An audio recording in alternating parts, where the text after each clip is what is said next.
ప్రభుత్వం మహిళల రక్షణకి ఎటువంటి చర్యలు తీసుకోవట్లేదు. మహిళల రక్షణ కోసం ఎటువంటి చర్యలు తీసుకోలేదు సరికదా, తిరిగి ఒక మహిళని టార్గెట్ చేసి నీచమైన రాజకీయాలు, ఒక దిగజారుడు రాజకీయాలు చేస్తూ ఉన్నారు. అసలు మా భారతమ్మ అంట ఆవిడికి సంబంధం లేని విషయంలో క్షమాపణ చెప్పాలట, కేసు పెట్టాలట. మా భారతమ్మ కాలి గోటికి కూడా సరిపోని వాళ్ళు ఆమె గురించి మాట్లాడుతున్నారు. వాళ్ళకి అసలు అర్హత ఉందా? మీ అందరికి ఒకటే నేను సవాల్ చేస్తున్నాను. మా భారతమ్మ ఎక్కడైనా ఒక రాజకీయ విమర్శ, ఎవరినైనా తిట్టడం కానీ, ఎవరి గురించైనా తక్కువ చేసి మాట్లాడడం కానీ, చులకనగా మాట్లాడడం కానీ ఎప్పుడైనా చేశారా? ఆవిడ పనేదో ఆవిడ చేసుకుంటూ వెళ్ళిపోతూ ఉంటారు తప్ప ఎదుటి వాళ్ళ గురించి ఎప్పుడు తప్పుగా ఆవిడ మాట్లాడిన దాఖలాలు మనకి ఎక్కడా కనిపించవు.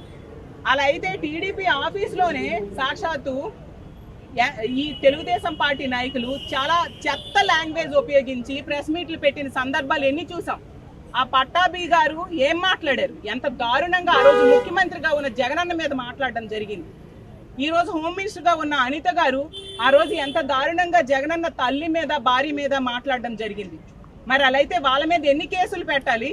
ఆ పార్టీ అధ్యక్షులైన చంద్రబాబు నాయుడు గారి మీద, అలాగే లోకేష్ గారి మీద, చంద్రబాబు నాయుడు గారి సతీమణి మీద ఎన్ని కేసులు పెట్టాలి?